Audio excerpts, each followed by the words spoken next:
যারা দাঁড়িয়ে আছেন আমরা সবাই বসে যাই।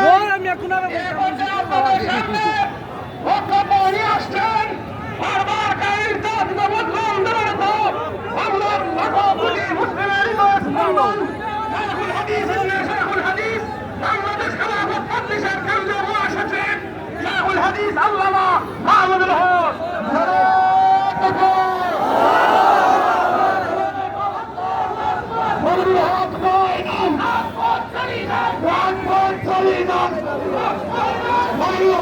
এগিয়ে চলো আল্লাহ তোমার সাথে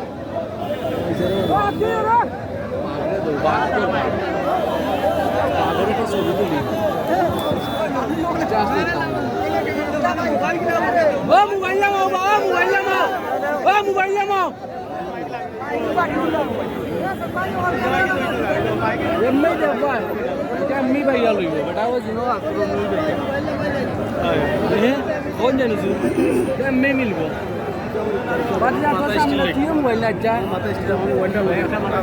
মোবাইল আছে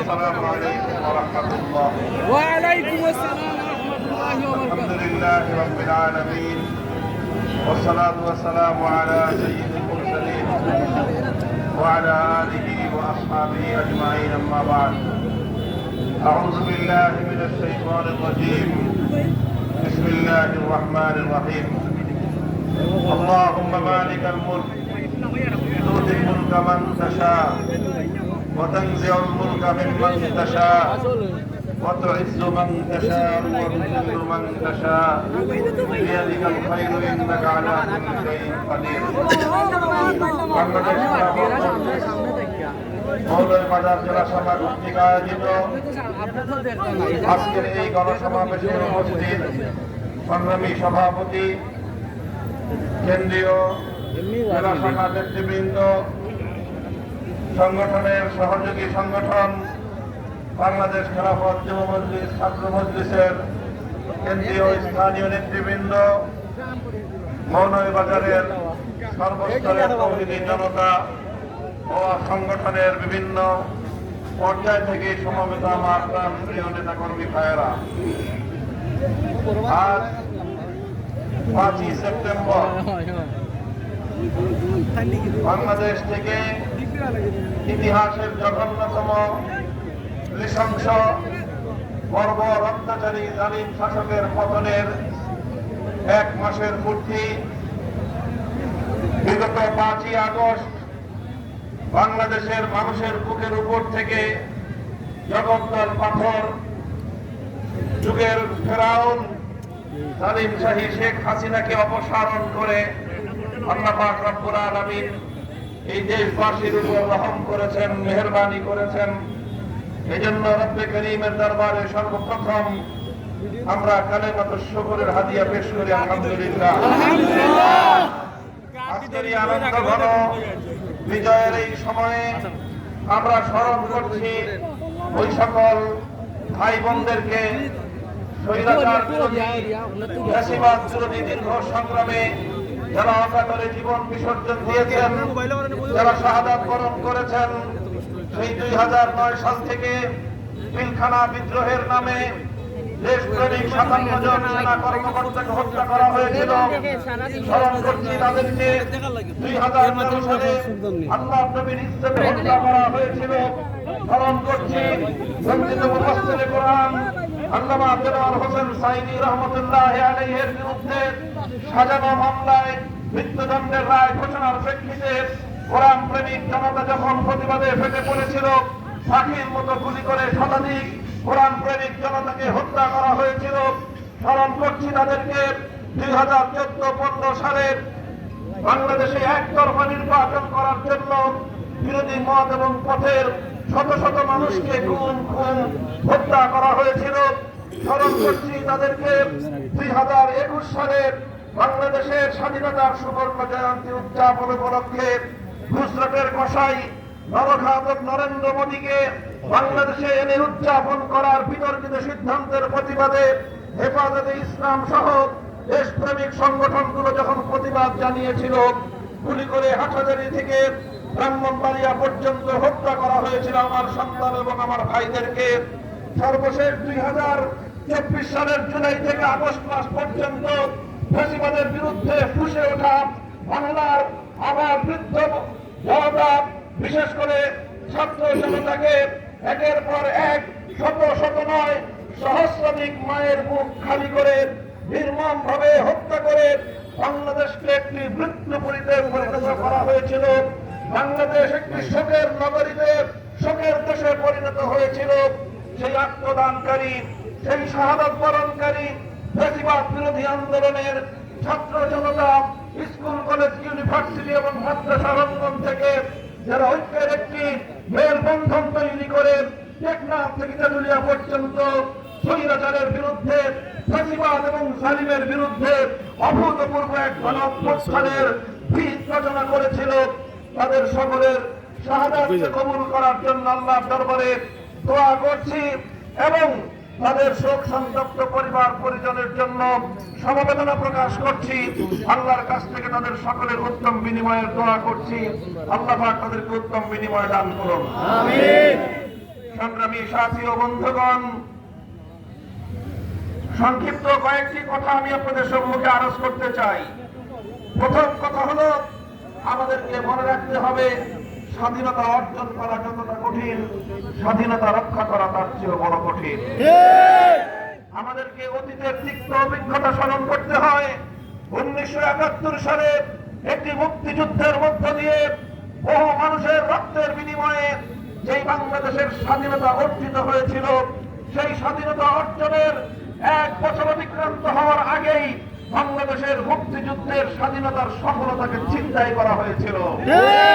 বাংলাদেশের মুক্তিযুদ্ধ হয়েছিল এদেশের মানুষকে মুক্ত করে ছাড়বো ইনশাআল্লাহ, আল্লাহর উপর অবিচল আস্থা এবং বিশ্বাস রেখে ইনশাআল্লাহ বলে যে মুক্তিযুদ্ধের সূচনা হয়েছিল, সেই মুক্তিযুদ্ধের কমিটমেন্ট ছিল নির্বাচনে বিজয়ী হতে পারলে এদেশে কোরআন সুন্নাহ বিরোধী কোনো আইন তৈরি করা হবে না।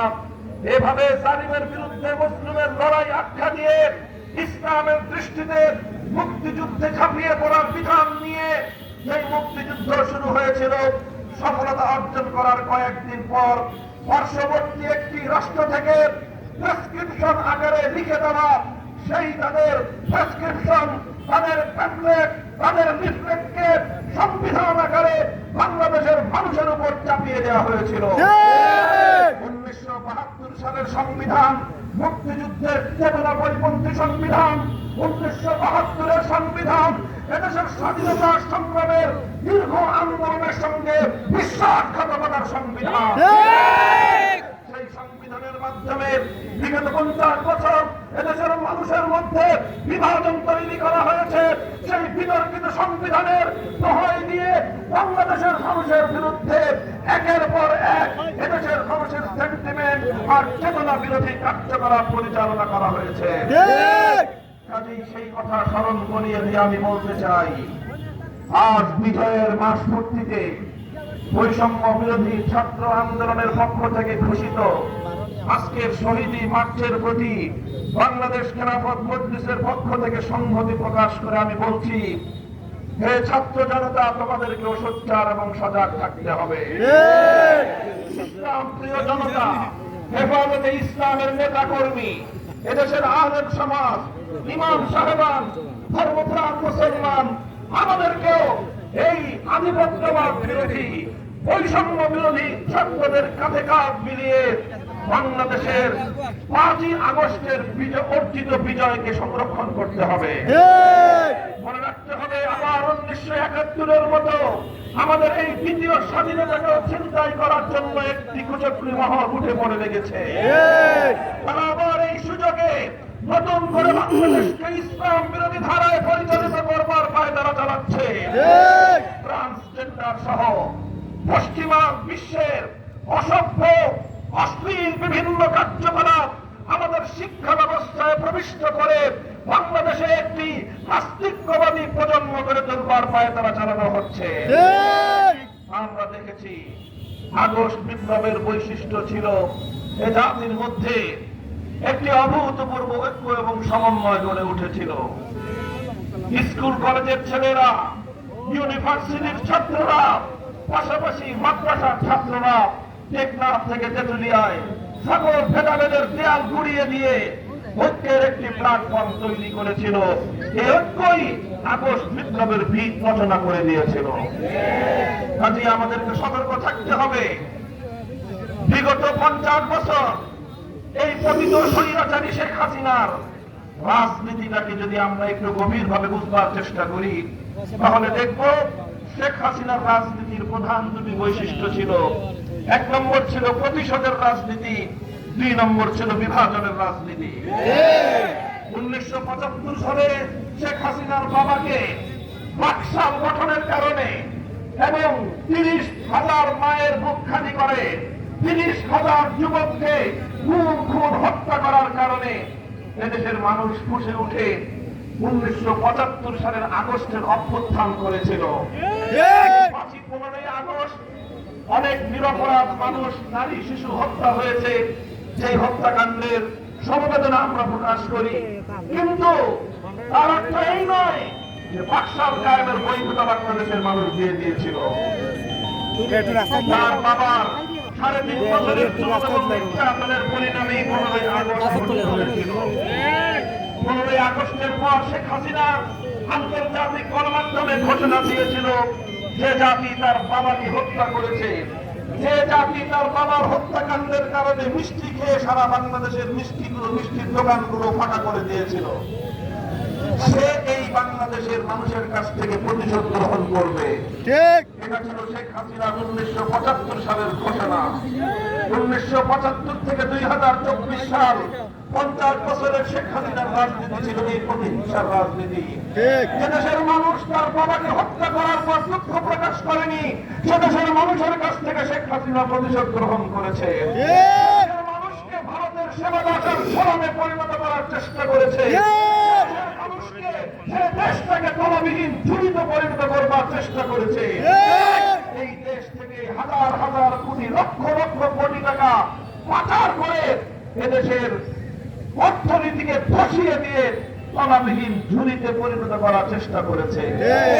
এগুলো ঠান্ডা মাথায় শেখ হাসিনা করেছে বাংলাদেশকে একটি ব্যর্থ রাষ্ট্রে পরিণত করে চিরদিনের জন্য নরেন্দ্র মোদীর হাতে তুলে দেওয়ার কৌশল হিসেবে। এই ছিল শেখ হাসিনার প্রতিশোধের রাজনীতি। শেখ হাসিনার রাজনীতি ছিল বিভাজনের রাজনীতি। নানাভাবে বাংলাদেশে সাবোটাজ ঘটিয়ে সংখ্যালঘু হিন্দু বৌদ্ধদের উপাসনালয়, তাদের বাসাবাড়ি আর তাদের ব্যবসা প্রতিষ্ঠানগুলোতে তার সন্ত্রাসী যুবলীগ, ছাত্রলীগ, হেলমেটলীগ, হাজুরি লীগের মাধ্যমে তাদের অন্ধকারে অগ্নিসংযোগ চালিয়ে, হত্যাযজ্ঞ চালিয়ে বাংলাদেশে হিন্দু মুসলিমদের মধ্যে একটি সাম্প্রদায়িক উস্কানির পরিবেশ তৈরি করেছিল শেখ হাসিনা। আজ শেখ হাসিনার বিদায়ের পর 1 মাস অতিক্রান্ত হয়েছে। ভারতের বিভিন্ন গণমাধ্যম বাংলাদেশ বিরোধী তারা বাংলাদেশ বিরোধী প্রচারণা চালিয়েছিল, জিগির তুলবার চেষ্টা করেছিল বাংলাদেশে নাকি সংখ্যালঘুদের উপর নির্যাতন হচ্ছে। এদেশের মানুষ সাক্ষী, সারা পৃথিবীর আন্তর্জাতিক গণমাধ্যমগুলো সাক্ষী। বিগত 5ই আগস্ট থেকে আজ 5ই সেপ্টেম্বর পর্যন্ত সারা বাংলাদেশের কোথাও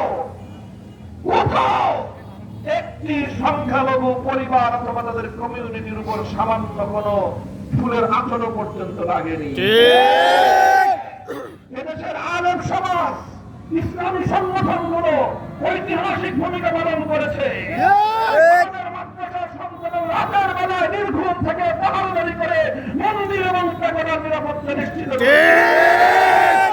শেখ হাসিনা আসলে সাম্প্রদায়িকতা উস্কানি হয়, শেখ হাসিনা চলে গেলে সাম্প্রদায়িক সম্প্রীতি প্রতিষ্ঠিত হয়। এভাবেই প্রতি জায়গায় বিভাজন করে করে দেশটাকে ভাগ করে ডিভাইড এন্ড রুল এই পলিসি অবলম্বন করে শেখ হাসিনা এদেশের মানুষের মাথার উপরে কাঁঠাল ভেঙে খেয়েছে এতদিন। আজ শেখ হাসিনার রাজনীতি ব্যর্থ প্রমাণিত হয়েছে। আওয়ামী লীগ বাংলাদেশের সবচেয়ে বড় সন্ত্রাসী সংগঠন হিসেবে প্রমাণিত হয়েছে।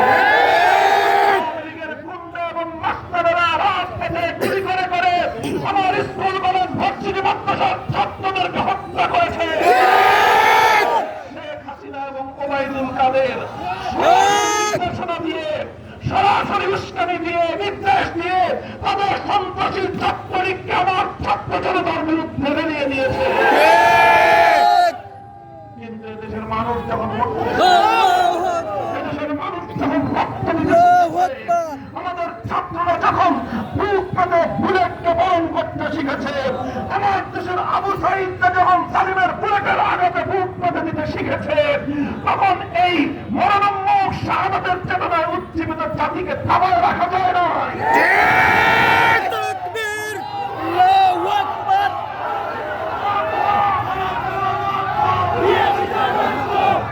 মনে রাখবেন, যে জাতি মরতে জানে, যে জাতি মরতে জানে তাদেরকে কেউ মারতে পারে না।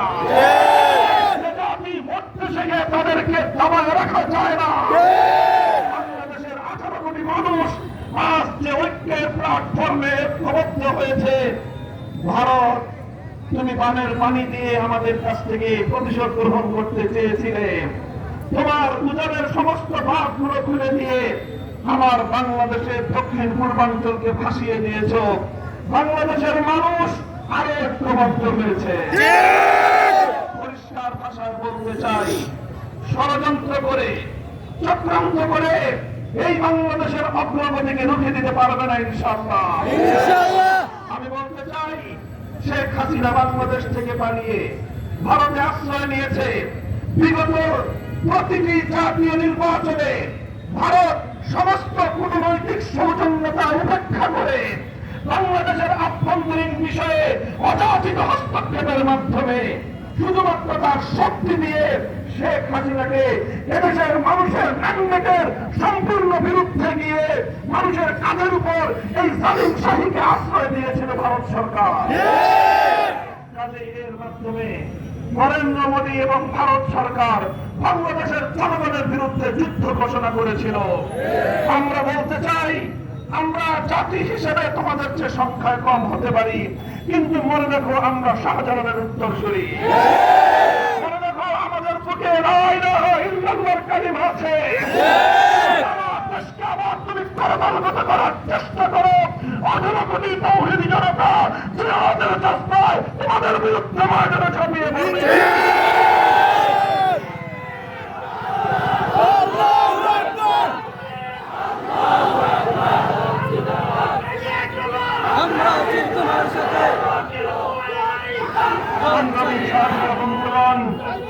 সংগ্রামী সাথী বন্ধুগণ, আখেরি পয়গাম হলো এই, ভারত নরেন্দ্র মোদী তাদের প্রিয়জন শেখ হাসিনাকে আশ্রয় দিয়েছে। বাংলাদেশের সাথে জাতিসংঘের অধীনে বন্দি বিনিময় চুক্তি রয়েছে বাংলাদেশের। সেই শর্তে, সেই চুক্তির আওতায় শেখ হাসিনা সহ তার সকল খুনি মন্ত্রিসভার সদস্যদেরকে অনতিবিলম্বে বাংলাদেশে ধরে এনে বিচারের কাঠগড়ায় দাঁড় করাতে হবে। আমার হাজার হাজার সন্তানদেরকে হত্যা করার অপরাধে শেখ হাসিনা দৃষ্টান্তমূলক বিচার করতে হবে।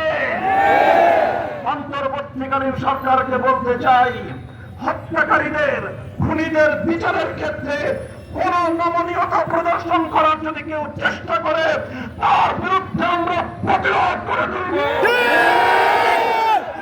বাংলাদেশের মানুষের অর্থনৈতিক বিপর্যস্ত করে মানুষকে লক্ষ লক্ষ কোটি টাকা বিদেশে পাচার করেছে, সেই টাকাগুলো এনে দেশ এবং জনগণের কল্যাণে ব্যয় করতে হবে।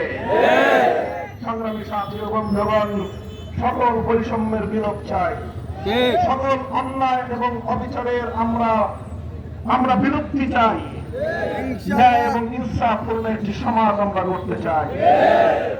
এজন্য পূর্ণাঙ্গ ন্যায় ইনসাফ ভিত্তিক সমাজ যদি গড়তে চাও, মানব রচিত তন্ত্র আর মন্ত্র দিয়ে হবে না। সেজন্য প্রয়োজন সৃষ্টিকর্তা মহান রব্বুল আলামিন প্রদত্ত রাজনৈতিক বন্দোবস্ত, রাজনৈতিক ব্যবস্থা। আল্লাহ প্রদত্ত সেই রাজনৈতিক ব্যবস্থার নামই হলো আল্লাহর প্রতিনিধিত্ব, স্রষ্টার প্রতিনিধিত্ব তথা খেলাফতের রাজনীতি।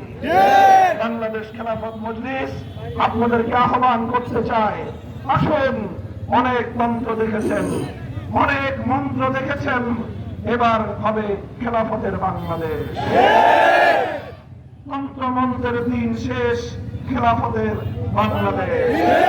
সংক্রমণের দিন শেষ, খেলাফতের বাংলাদেশ। আসুন হাতে হাত রাখি, এদেশের সকল ইসলামপন্থীরা এক প্ল্যাটফর্মে ঐক্যবদ্ধ হলে ইনশাআল্লাহ আগামী দিনে বাংলাদেশের ভাগ্য রচনা করবে ইসলাম এবং ইসলামপন্থী জনগণ। সেই দিনের সুরক্ষা আহ্বান জানিয়ে বাংলাদেশ খেলাফত মজলিস, খেলাফত যুব মজলিস, ছাত্র মজলিসের পতাকা তলে দেশপ্রেমিক জনতাকে ঐক্যবদ্ধ হয়ে আল্লাহর জমিনে আল্লাহর দ্বীনের ঝান্ডা সমুন্নত করার উদাত্ত আহ্বান জানাই। আবারও সকল শহীদদের রূহের মাগফিরাত কামনা করি। বামভাষী মানুষের জন্য সকলকে পাশে দাঁড়ানোর উদাত্ত আহ্বান জানিয়ে আগামী দিনের রাজপথের সংগ্রামী সালাম জানিয়ে বিদায় নিচ্ছি। ওয়া আখিরু দাওয়ানা আলহামদুলিল্লাহি রাব্বিল আলামিন। আসসালামু আলাইকুম ওয়া রাহমাতুল্লাহ।